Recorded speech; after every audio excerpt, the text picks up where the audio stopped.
안녕하십니까? 우주가 도와주는 센터장 솔우주인입니다.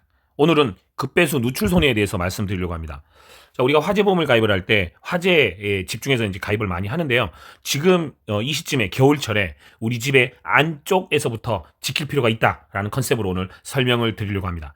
자, 이 급배수 누출 손해는 도대체 어떻게 보상이 되고 어떤 특약인지를 설명을 드릴 거고요. 어떤 고객한테 이야기하면 좀 더 설득력이 있을지 같이 생각해 봤으면 좋겠습니다. 자, 일단 요즘 아파트가 많이 노후화되고 있죠. 새로 재개발되고 있는 아파트들도 있지만 지금 옛날에 지어진 아파트에 사시는 분들이 많습니다. 구축 아파트는요, 공유 배관 부식으로 인해서 사고 확률이 매우 높습니다. 10년에서 15년 요때부터 이제 사고 확률이 급증한다고 합니다. 지은 지 10년 이상 된 아파트에 사시는 고객이라면 필수적으로 우리 집 아파트의 배관이 뭔가 문제가 생길 수 있겠다라는 생각으로 준비하실 필요가 있겠죠. 화재보험 준비하면서 단돈 몇백 원 또는 1, 2천 원만 투자하면 이것을 다 준비할 수 있는데 이것을 고객들이 몰라서 준비를 안 하기 때문에 이러면 또 고객들이 이런 동파사고나 이런 것들이 발생했을 때 화재보험 가입하면 다 되는 줄 알았는데 안 된다라고 알신분한테 문의하시는 경우도 있습니다. 자, 그래서 급배수 누출 손해 꼭 고객들한테 넣어줬으면 좋겠고요. 문제는 급배수 누출 손해는요, 일상생활 배상 책임하고 차이가 있습니다. 알신님들도 가끔 헷갈리시는 경우가 있습니다. 고객이 전화 와서 누수됐어요. 이 보상 되나요? 막 이렇게 물어보는 경우가 있는데요. 일상생활 배상 책임과 급배수 누출 손해 두 가지를 구분하실 필요가 있습니다. 일단 첫 번째, 공통점은 뭐냐면 일단은 일상생활 배상 책임과 급배수 누출 손해 누수가 발생했을 때 보상이 가능할 수 있습니다. 자, 그런데 이 어디에 피해가 있느냐가 중요하죠. 일상생활 배상은 뭡니까? 남을 해주는 거죠. 즉 우리 집에서 누수가 생겨서 아랫집에 뭔가 피해가 생겼을 때 나가는 게 일상생활 배상 책임입니다. 급배수 누출 손해는 뭘까요? 급배수 누출 손해는 뭐죠? 내가 피해를 입은 겁니다. 즉 보험 가입자가 내 인테리어, 내 벽지, 내 가재도구가 피해를 입었을 때 보상이 나가게 되는 겁니다. 간혹 가다가 이런 경우가 있었어요. 인테리어를 하려고 이렇게 하다 보니까 상하수도에 이 누수되는 부분을 찾게 됩니다. 자, 그러면 이제 고객이 누수가 되면 보상을 해준다 그랬으니까 일상생활 배상 책임이나 급배수 누출 손해에서 보상을 하겠구나라고 하는 경우가 있었는데요. 문제는 배상할 일도 없었고 우리 집 피해도 없었습니다. 그냥 누수가 조금 있었는데 피해가 없었던 거예요. 이런 경우에 보상이 될까요? 보상이 되지 않죠. 그래서 이 두 가지 기억하셔야 됩니다. 일상생활 배상 책임은 남을 해주는 거고요. 급배수 누출 손해는 내 집, 내 걸 해주는 겁니다. 그래서 고객님들이 헷갈리는 거는 일상생활 배상 책임은 많은 고객님들이 가입하고 계시잖아요. 화재보험이 아니더라도. 그래서 이제 집에 누수가 생기면 되겠거니라고 생각을 하는데 누수가 생겼는데 아랫집에 피해가 없이 우리 집 또는 아랫집과 우리 집을 동시에 피해가 있었다라고 했을 때 우리 집 피해에 대한 보상을 못 받는 경우가 많습니다. 그래서 꼭 급배수 누출 손해를 같이 넣어줄 필요가 있다라는 말씀 드리고요. 이게 나중에 물난리보다 무서운 게 바로 이 인테리어 복구 비용이 될 수도 있다라는 거 꼭 기억하시고 고객들한테 안내했으면 좋겠습니다. 다시 말씀드립니다. 누수보험 들어놨으니 괜찮겠죠? 급배수 누출 손해가 반드시 있어야 된다. 정작 우리 집 마루 벽지가 젖었을 때는 일상생활 배상 책임으로 해주지 않는다라는 거 기억해 주셨으면 좋겠습니다. 일단은 급배수 설비가 파손되거나 동파되거나 오수관이 역류되거나 뭐 여러 가지 이유로 우리 집에 피해가 있을 때 보상이 되는 건데요. 무엇을 해주냐면 일단 마감재, 우리 집 벽지가 잘못됐다. 마감재, 바닥재, 가재도구, 이런 건물, 시설, 가재도구에 대한 피해, 여기에 대해서 보상을 해주는 겁니다. 건물은 제조달가로 해주고요. 그 다음에 가재도구는 감가상각을 해서 해줍니다. 가재도구를 새 거를 사주진 않아요. 하지만 건물은 제조달가로 해주기 때문에 제조달가는 뭐예요? 현재 건축비가 들어가는 거죠. 즉 시간이 갈수록 점점 비싸질 가능성이 높은 게 바로 제조달가의 기준입니다.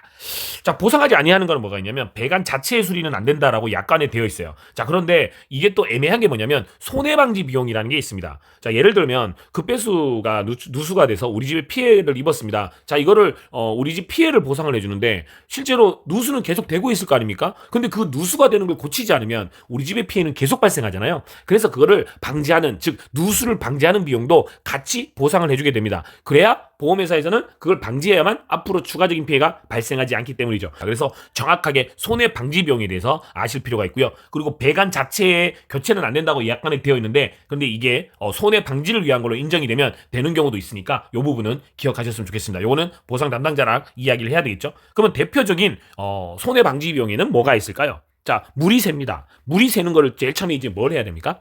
탐지를 해야 되죠. 누수 탐지입니다. 누수 탐지하는 비용이 들어가죠.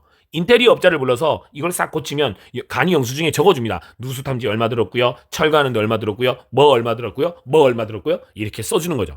그래서 우리 집 피해 부분, 예를 들면 마루가 바닥이 고급 바닥이 망가졌다, 곰팡이가 쓸었거나 아니면 붕 떴다, 그러면 그 바닥재 피해되는 금액 급배수 누출손해 주는 거고요. 누수 탐지 손해방지 비용에서 해주는 거고요. 그리고 이제 누수를 탐지했습니다. 이제 뭐 어떻게 해요? 누수 되는 것들 고쳐야 되죠. 자, 고치려면 이제 뭘 해야 돼요? 뜯어내야 되죠. 자, 뜯어내는 비용, 철거 비용, 누수 손해방지 비용에 들어가게 되죠. 그 다음에 싹 고치는 비용까지 손해방지 비용에 들어가게 됩니다. 자, 이제 덮어야 돼요. 자, 이 덮어야 되는 것에서 문제가 생기는 거죠. 자, 덮는 거는 뭡니까? 손해방지 비용일까요? 아닐까요? 안 덮어도 손해는 발생하지 않죠. 그래서 덮는 비용은 손해방지 비용에 들어가지 않아요. 대표적인 게 욕실의 타일이에요.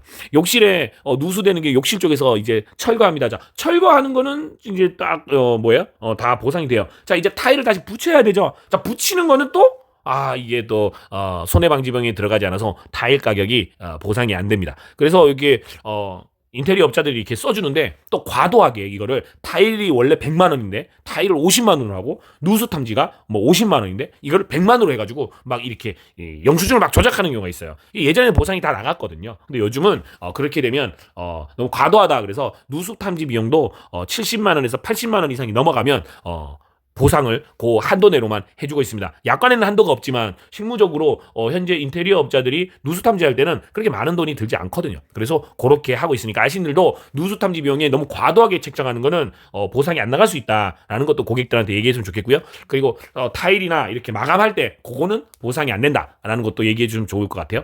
또 하나 또 이제 논쟁이 많이 되고 있는 게 뭐냐면 마루바닥 예를 들면 10평짜리 마루에 한 피해가 되는 고급 그 바닥재가 한 2평이라고 가정해 보겠습니다. 2평을 뜯어냈어요. 그러면 2평 마감재 그 바닥 가격을 이제 해주겠죠? 이제 보험회사에서. 근데 이제 그걸 해주려고 했더니 바닥재가 똑같은 게 없는 거예요. 그래서 모양이 안 좋아서 이 고객이 10평을 다 바꾼 거예요.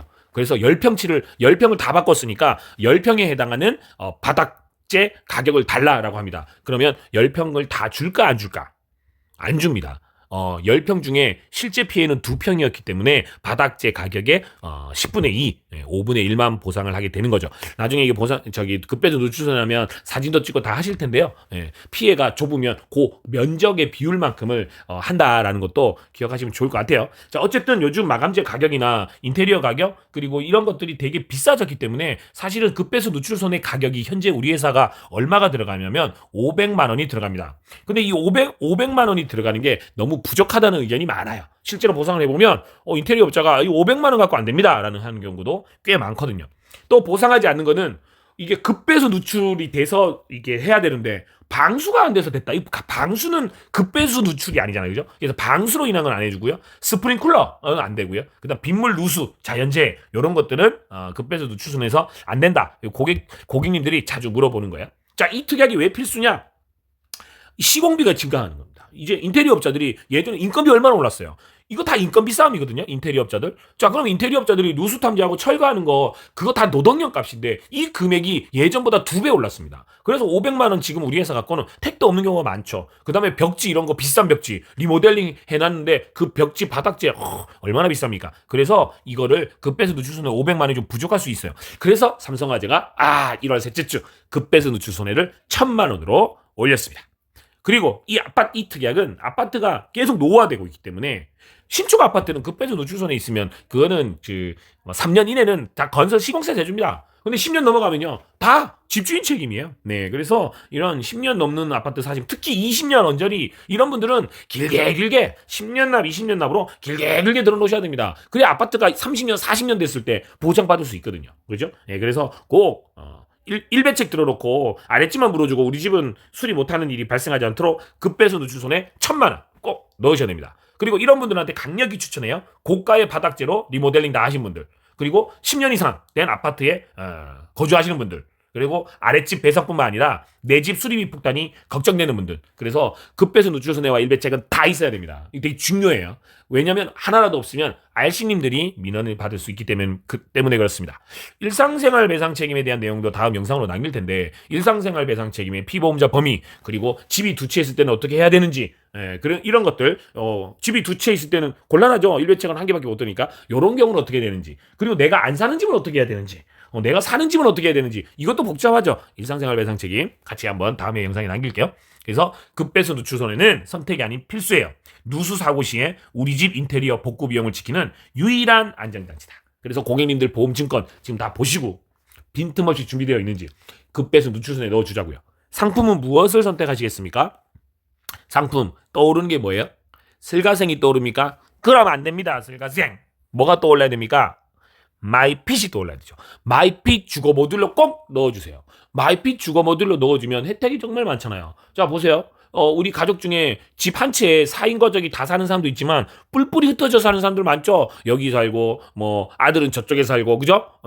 그리고 배우자는 또 따로 그러면 안 되네. 배우자는 같이 살아야죠. 자, 이렇게 해서 딱 살면 집이 여러 채입니다. 자, 여러 채면 어떻게 됩니까? 이거를 전부 다 슬가생으로 묶으면 그냥 슬가생 2만 원, 3만 원 끝이잖아요. 그런데 만약에 마이핏으로 했다. 결합 할인이 되지 않습니까? 가족 결합 할인, 전체 보험료 5%를 할인해 줍니다. 이 결합 할인이 되니까 얼마나 좋아요. 그리고 거기다가 정말 저렴한 뇌졸중 특정 치료비 100만 원만 넣으면 어떻게 됩니까? 병원 동행 서비스가 됩니다. 그리고 거기다가 레켄비 조금만 넣으면 뭐 합니까? 치매도 되죠. 그리고 치매가 되면서 또 뭐가 돼요? 보험료가 3만 원이 아니라 2만 원이 되죠. 레켄비 특약을 넣는 순간 마이핏 최저 보험료가 2만 원이 되지 않습니까? 자, 그렇게 해서 우리 아저씨들 마이핏으로 지금 고객님들 증권 다 점검해서 급배수 누출 손해 없다. 그리고 다른 회사에 들었는데 없다. 그리고 한도가 500이다. 그러면 1,000만 원으로 바꿔주고 마이핏으로 가족 결합도 해주고 그다음에 사실은 그 건강 모듈에 보험료 납입 지원 넣으면 어떻게 됩니까? 암내신 걸리면 이 주택화재보험 보험료도 매년 보험회사가 내주죠. 그 다음에 주택 모듈에도 보험료 납입 지원 특약 넣어놓으면 집이 홀라당 다 타면 이 전체 보험료를 또 대신 내주지 않습니까? 이렇게 보험료 납입 지원 특약도 있으니까 얼마나 좋아요? 그래서 마이핏으로 설계하는 습관을 계속 드리는 게 좋다라는 말씀을 다시 한번 드립니다. 마지막으로 예고 없이 찾아오는 물난리 든든한 방패를 고객님한테 준비시켜 주셨으면 좋겠습니다. 우리 고객님의 소중한 공간과 자산을 지키는 가장 현명한 방법 일배책뿐만 아니고 급배수 누출 손해를 마이핏으로 준비하는 거 그리고 거기 건강 모듈에 레켄비 또는 뇌졸중 특정 치료비 100만 원이라도 넣어서 병원 동행 서비스, 치매 동행 서비스도 같이 한다면 얼마나 좋을까요? 다른 회사의 보험이 있거나 우리 회사의 보험이 있어도 병원 동행 서비스 없는 고객들 너무 많잖아요. 혹시 기억나십니까? 옛날에 장례용품 지원 서비스 납입 기간 동안 해주는 거 얼마나 좋았습니까? 여전히 지금도 장례용품 서비스 아직 남아있는 고객들 해주고 있는 아시는 분들 계실 텐데요. 바로 이 병원 동행 서비스도 마찬가지가 아닐까라는 생각이 듭니다. 새로 바뀐 병원 동행 서비스는 제가 한번 다시 영상을 남길 건데 어쨌든 오늘은 급배수 누출 손해에 대해서 말씀을 드렸습니다. 우주가 도와주는 센터장 솔우진이었습니다.